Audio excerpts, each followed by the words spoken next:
grosse problématique, comment avoir des beaux fruits dans son potager, belles tomates, de belles poires, et comment essayer de favoriser la fécondation des fleurs, des poiriers, des pommiers ou des tomates. Je le dis souvent, là je voudrais faire un focus sur deux arbustes très sympas, faciles à mettre dans son jardin, peu d'entretien, toujours en fleurs, et surtout favorables à la fécondation par les insectes de vos fruitiers ou de vos légumes fruits, courgettes, potirons. Alors, juste un zoom ici sur des poiriers palissés. Vous voyez donc les différentes futures poires. Vous ne pouvez avoir de beaux fruits, surtout dans la famille des rosacées, que par l'aide des insectes. D'accord? Ce qu'on appelle la pollinisation. Et donc les insectes, je l'ai déjà dit pour les végétaux plutôt spontanés, donc il faut laisser des mauvaises herbes, mais vous pouvez aussi leur donner des zones de nourriture dans votre jardin, et pas forcément dans vos espaces verts ou dans vos massifs fleuris, mais dans votre potager. Une abeille, c'est exactement comme un animal domestique. Si vous avez l'habitude de lui donner à manger, il va revenir toujours au même endroit. Donc là, j'insiste encore une nouvelle fois, soit vous mettez des engrais verts, et vous allez voir mes vidéos sur les phacélies par exemple, parce que j'en parle assez souvent, et ça, l'engrais vert, chaque année il faut recommencer, soit vous mettez des arbustes qui restent d'année en année. Et en voilà un très facile à implanter, qui se multiplie bien en petites boutures en automne. Et vous voyez, j'en ai pas fait un massif, je l'ai mis au pied de mes fruitiers. Pourquoi? Pour apporter du nectar à mes abeilles.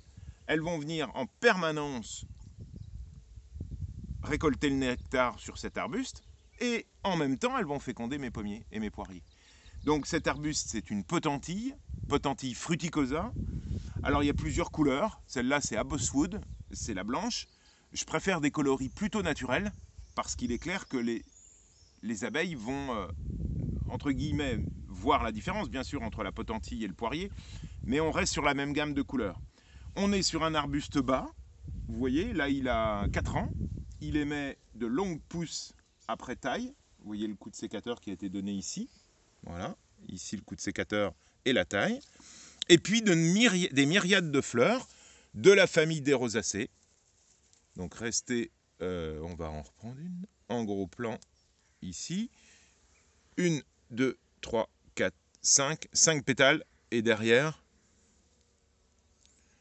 uniquement les petites parties jaunes. 1, 2, 3, 4, 5. Ça, c'est les sépales. 5 pétales, 5 sépales, c'est les rosacées, pommiers, poiriers. Et là, la potentille. Donc vraiment la potentille, petit arbuste caduc, donc pas de feuillage en hiver, mais très très florifère et surtout très mellifère, très nectarifère. Donc plantez-en partout. Moi, j'en ai mis un là au pied de mon fruitier pour m'assurer de la fécondation. Mais on va se déplacer doucement ici. Voilà, sur la droite, venez avec moi. Ici, vous avez toute une petite haie de potentille dans mon massif de vivaces. Mais l'objectif, c'est d'amener de mon jardin d'ornement à mon potager les insectes et leur donner tout le temps du nectar. Donc, voilà, l'objectif, c'était de vous montrer cette potentille. Maintenant, on va aller voir un autre arbuste un petit peu plus sauvage, mais tout aussi sympa parce que peu d'entretien. A tout de suite. Allez, un arbuste beaucoup plus gros, pour des haies plutôt sauvages, avec différents types, des feuilles un peu différentes. Vous voyez que c'est un arbuste qui va pouvoir faire jusqu'à 1,80 m, 2 m. Là, il a 3 ans. C'est la Viorne aubier, Viburnum opulus. Vous pourrez le voir dans mes commentaires de vidéo, je vous mettrai les noms latins. Et là, on se retrouve avec une plante toujours pareille. Alors, je préfère les teintes blanches, parce que là, les insectes adorent. Et vous voyez, ce qui est quand même très intéressant, c'est que vous avez des fleurs ici de différentes catégories, d'accord? Des fleurs avec beaucoup de nectar, alors exactement comme des plateaux où on va servir le nectar aux insectes. Et donc, vous avez des fleurs stériles autour qui appellent l'insecte nectarifère, et puis au milieu, plein de petites fleurs qui pour nous n'est pas d'un intérêt exceptionnel. Par contre, pour mes insectes auxiliaires, va apporter du nectar. Viburnum opulus. Et vous apercevez d'une chose, c'est que cette viorne va fleurir, et vous le voyez, sur des jeunes pousses de l'année. D'accord? Et ça, c'est les pousses de l'année dernière. Et là, elles sont en train de refaire un étage pour les pousses de l'année prochaine. Donc c'est un arbuste qui va perdre ses feuilles, qui est caduque, très résistant sur des sols lourds par exemple. J'ai pas dit, mais la potentille, elle s'adapte à peu près à tous les types de sols. Et là, cette viorne Viburnum opulus, vous la mettez dans un coin de votre jardin, ou en petite haie, là, en haie basse. Vous voyez, on est juste devant mon potager.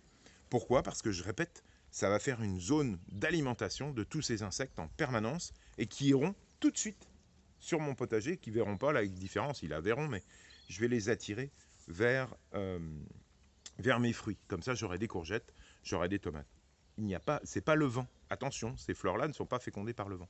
C'est uniquement les insectes. Et malheureusement, on n'a plus assez d'insectes. Donc, faites de votre jardin une niche de biodiversité en mettant des plantes qui apportent du nectar. Voilà.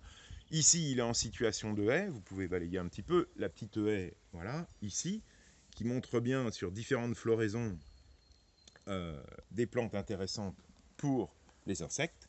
Et surtout, n'oubliez pas, bien sûr, de laisser aussi, mais ça vous le verrez dans mes vidéos, quelques mauvaises herbes. Là, une camomille qui vient et qui est intéressante aussi parce que on a des plantes qui apportent beaucoup de nectar. Voilà. Toute l'importance, ces deux plantes, potentille, Viburnum opulus, Viorne aubier, demandez ça, vous plantez ça en racines nues en hiver, en octobre, à la Sainte-Catherine, et ça se passera très bien.